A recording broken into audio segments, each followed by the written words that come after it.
ముందు బియ్యం కడిగి నానబెట్టేసుకొని పాలకూర అవడం పెట్టేసుకొని కట్ చేసుకొని ఈ విధంగా ప్రాసెస్ మొత్తం చూపిస్తాను కదండి. మరి ఫస్ట్ ఆఫ్ ఆల్ బియ్యం పోసుకుందాం.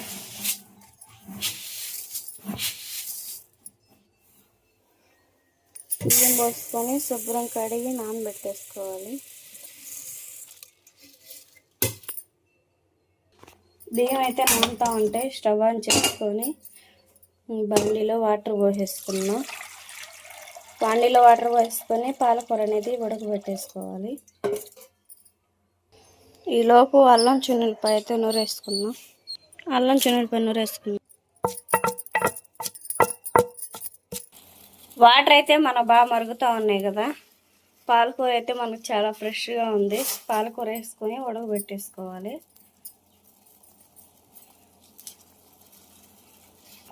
పాలకూర మొత్తం అయితే వేడి వాటర్లో వేసి బాగా ఉడకబెట్టేసుకుంటున్నాం కదా. నూనె పక్క ఉడికేసింది. ఇటు కలిదిప్పి వేసుకుంటే ఇటు పక్కన కూడా బాగా ఉడికేసింది. మనకి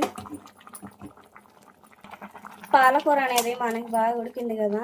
ఇంకా తీసి మిక్సీ గిన్నెలో బాగా మెత్తని పేస్ట్లా పట్టేసుకుందాం. మిక్సీ జార్లో వేసుకొని మెత్తని పేస్ట్లా చేసేసుకుందాం.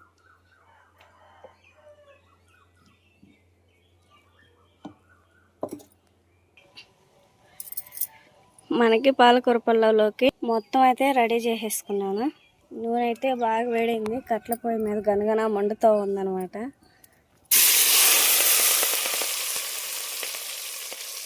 ఇవన్నీ వేసేసుకొని ఒకసారిగా కలిపి వేసుకున్నాం.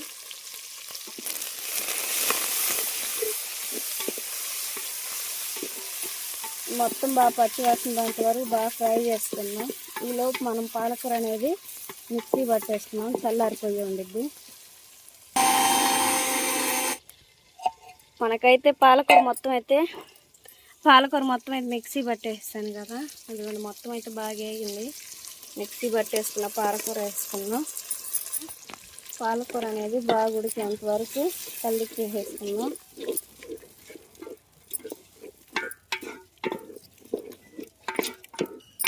ఈ పాలకూర అయితే బాగా ఉడుకుతూ ఉండిద్ది. ఈలోపు కొంచెం కల్లుప్పు, కారం, పసుపు వేసేసుకున్నాం.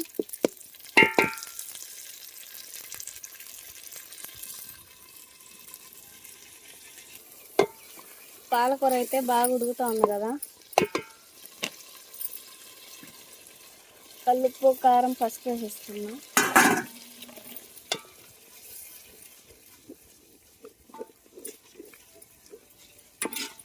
ఇవన్నీ వేసుకొని ఒకసారిగా కలిపి వేసుకొని మూత పెట్టేసుకొని ఒక 2 నిమిషాలు ఉడకనిచ్చేసుకున్నాం. పాలకూర పచ్చి వేస్తుంది అంటే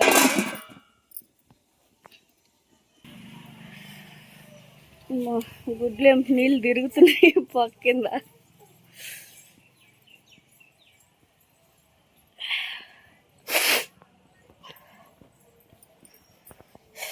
పొయ్యి కిందంటే అదో తెలియని ఫీలింగ్ అన్నమాట. భర్త కొట్టినట్టే ఏడవటం, కళ్ళెం నీళ్ళు, జలుబు చేసినట్టు అది ఆ రకంగా ఉండిద్ది పొయ్యి కిందంటే. ఇదైతే బాగా ఉడుకుతుంది కదా. ఇలా బియ్యం కూడా శుభ్రం కడిగి పెట్టి నానే ఉంటే అరగంట అవుతుంది కదా నానబెట్టేసి. మా ఇంక మేడం గారు లేసారు. మొన్న అయితే కొత్త చెప్పులు కొన్నాం. బాగా కొత్త ఫోన్ కొన్నప్పుడు ఆ చెప్పులు ఏమని చెప్పేసి గోలా. ఇప్పుడు తెస్తా. ఆ బాక్స్ కాదు, ఇంకో బాక్స్ దాపో.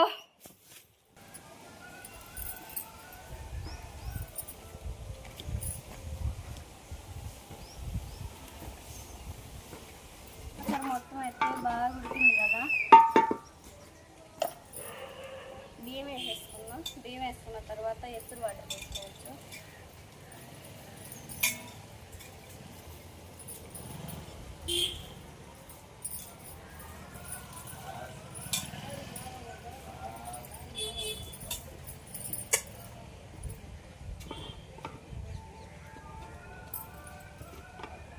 పాలకూరలోకి బియ్యం మొత్తం కలిపేసుకున్న తర్వాత ఎసురు వాటర్ కూడా పోసేసుకున్నాం.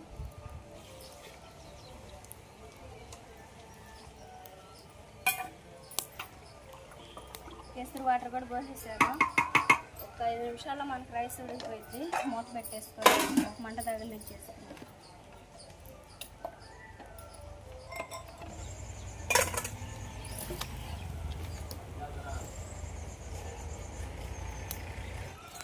మనమైతే ఎసురు మొత్తం పోసుకున్న తర్వాత లాస్ట్గా నిమ్మకాయ పిండేసుకొని మూత పెట్టేసుకుందాం. ఎసురు మనకు పర్ఫెక్ట్గా సరిపోతాయి.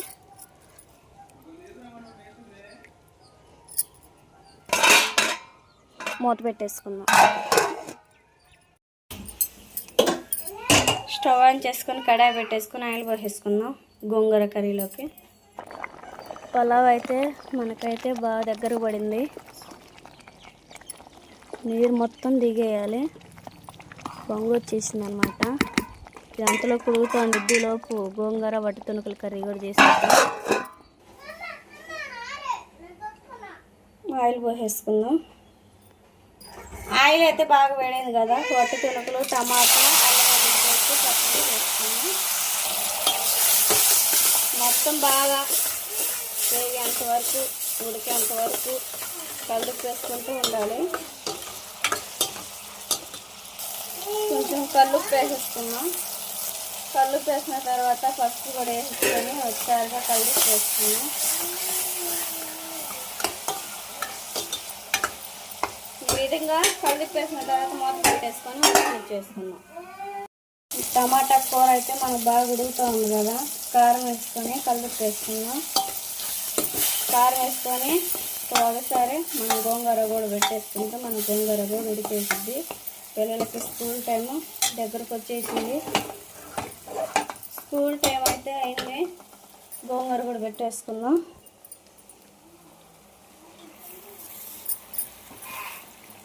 కొండ గోంగూర కదా, విడిగా ఉడకబెట్టే పని లేకుండా ఎట్లయినా ఉడకేసిద్ది. మా చిన్నయ్య గారు కూడా వేసారు. ఒకసారి మొత్తం కలిపేసుకొని మూత పెట్టేసుకొని పిల్లలకి స్నానం చేపించేసేద్దాం. పిల్లల లంచ్ బాక్స్లోకి కర్రీ పెట్టేశాను. పులావ్ కూడా పెట్టి పండి నడుమా అడుబా అన్నయ్యకి వెళ్ళిపో బుడ్డి, అన్నయ్యకి వెళ్ళిపో.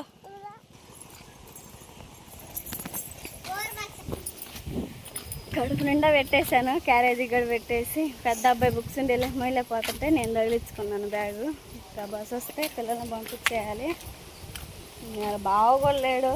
రోజన్నా నేను స్నానం చేపిందనే బాగా అన్నం పెట్టి పంపించేవాడు. ఇవాళ చాలా లేట్ అయిపోయింది. అసలు బాబో టెన్షన్ అనమాట. మా పిల్లలు స్కూల్కి పోయిటాయి నాకైతే. మమ్మీ హాయ్ చెప్ప.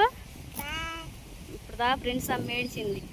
ఎందుకంటే మా నాయనమ్మ పాలకి వెళ్తుంటా ఊళ్ళోకి వెళ్తా అని చెప్పి. ఆ అమ్మాయి పోయి వచ్చేసరికి బస్సు వచ్చింది. ఇంకా అక్కడికి నువ్వు వెళ్ళేదని చెప్పేసి గదివేనని చెప్పేసి ఇప్పుడు దాకా ఎంత ఏడ్చిందో. ఇంకేం మమ్మీ సంగతిలో డబ్బులు ఇచ్చా కదా, స్నాక్స్ కొనుక్కోండి అన్నయ్య నువ్వు, సరేనా? ఎటు బావద్దు, చక్కగా చదువుకొని నిద్ర కూడా బాకుండా బస్సులో మేడం చెప్పిన మాటలని పిల్లల జోలు బాకుండా జాగ్రత్తగా ఉండండి, సరేనా? సరేనండి. ఇప్పుడే పన్నుండి వచ్చింది. ఇటు రేకుల సెట్ ఒకటి కడతా ఉన్నాము షాపులది. రాజేంద్ర ఈరోజు స్పెషల్ చేసిందని చెప్పేసి ఎందుకు ఇంత వేసావు?